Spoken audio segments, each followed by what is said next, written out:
Hi vlog! So for today's video, ipapakita ko sa inyo kung paano ko gawin ang ating engraved and cut wooden keychain. So dito pa rin tayo sa segment nating galing-galingan, dito lang sa vlog na walang patutunguhan. So para sa ating unang step, i-encode natin ang lahat ng mga pangalan na gagawa natin ng keychain dito sa ating software na Lightburn app. So gumamit ako ng laptop sa pag-e-encode. At kung mapapansin ninyo, iba't ibang kulay yung ginamit ko rito kasi gusto kong mapagbukod-bukod, magkaroon ng bukod na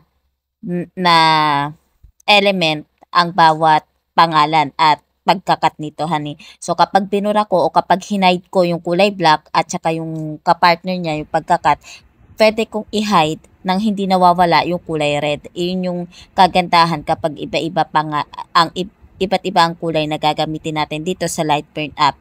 Pwede tayong mag-hide at mag-unhide ng ating gustong i-engrave at i-cut ng ating engraving machine. So, yan po yung dahilan kung bakit nagkaroon ako ng tatlong batch yan, kulay black, kulay blue at saka kulay red.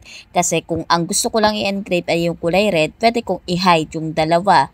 Kung ang gusto ko lang i-engrave ay yung kulay blue, pwede kong i-hide yung iba. So yan po yung dahilan, Next, so ito yung ating laptop. Pinapakita ko sa inyo kung paano mag-hide at mag-unhide dito sa output. So kapag yan on, yung output natin naka-green, ibig sabihin babasahin yan ng ating engraving machine. Kapag yan naman ay in-off ninyo, hindi yan babasahin ng ating engraving machine, hindi yan ma-i-engrave ng ating machine. So, yan lang, okay? So, next, yung settings pala natin, kapag fill, ibig sabihin ng fill ay pag-engrave, ang settings natin ay 6,000 over 90, 1 pass lang yan. Kapag naman cut na ang settings natin, 200 over 90 naman yun, So, ang ipipindutin natin o pipiliin natin ay line, kapag magka-cut.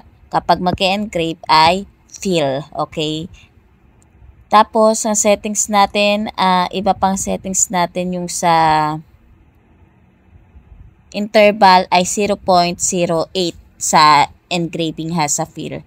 Okay, so yan yung settings natin. So, yan yung unang step Unang step, pag-layout at pagsaset ng settings sa ating Lightburn application. Once na natapos na kayo, pwede na kayong mag-proceed sa next.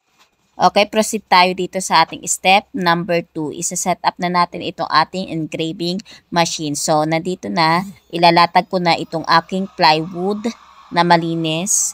Ilalatag ko rito sa ating engraving machine para ma-frame na natin kung sakop sa ating framing. So, adjust na lang kung sakaling hindi papasok to sa ating pag-frame, So, malinis yan kasi medyo marami-rami nga ang aking i-engrave. So, may second batch pa to, So, kapag kapag-adjust na kayo sa pag-frame nitong ating materials ng ating plywood, ay i-adjust nyo rin syempre yung laser module, So, gagamit tayo ng laser focus para maayos yung pagkakatama ng laser sa ating material, sa ating plywood, So, gagamitin natin again ang laser focus natin sa pag-adjust ng ating laser module, okay?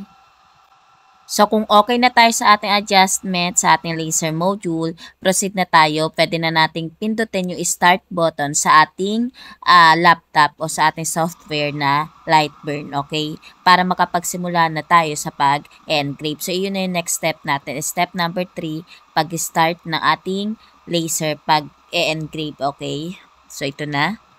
Start na natin.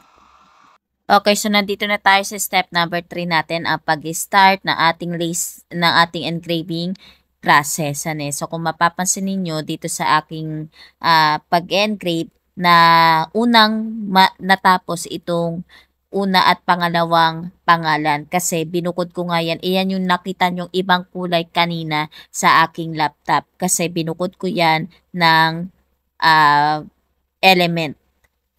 Mamaya magkakasunod na yung pag-e-engrave. Mauuna yung pag-e-engrave kesa sa pagkakat sa mga susunod pang mga pangalan. Yung dalawa lang yung nakabukod. Again, yung dalawa lang nakabukod kasi iniba ko siyang element. Iyon yung magkaibang kulay sa naunang o sa nasa aking laptop. Okay? So, hintayin lang natin matapos ang lahat at medyo may katagalan to kasi yung ating cut, yung setting sa ating pagkakat ay 5 passes. 5 pass yung pagkakat para siguradong tagos hanggang ilalim yung ikakat. Hindi tayo magkakaproblema. So, inabot ito ng mga almost 2 oras ata, Okay?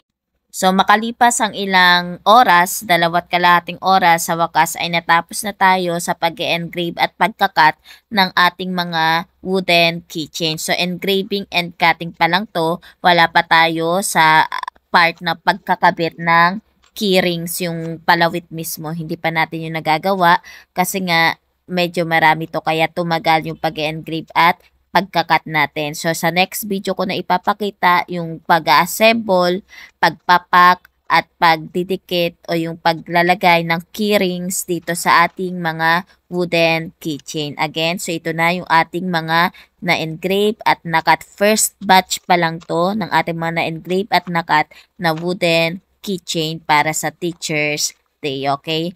Magkita-kita ulit tayo kahit hindi kayo interesado. Manood po kayo na next segment natin, next video natin na karugtong nitong paggawa ng ating wooden keychain. Okay? Bye-bye!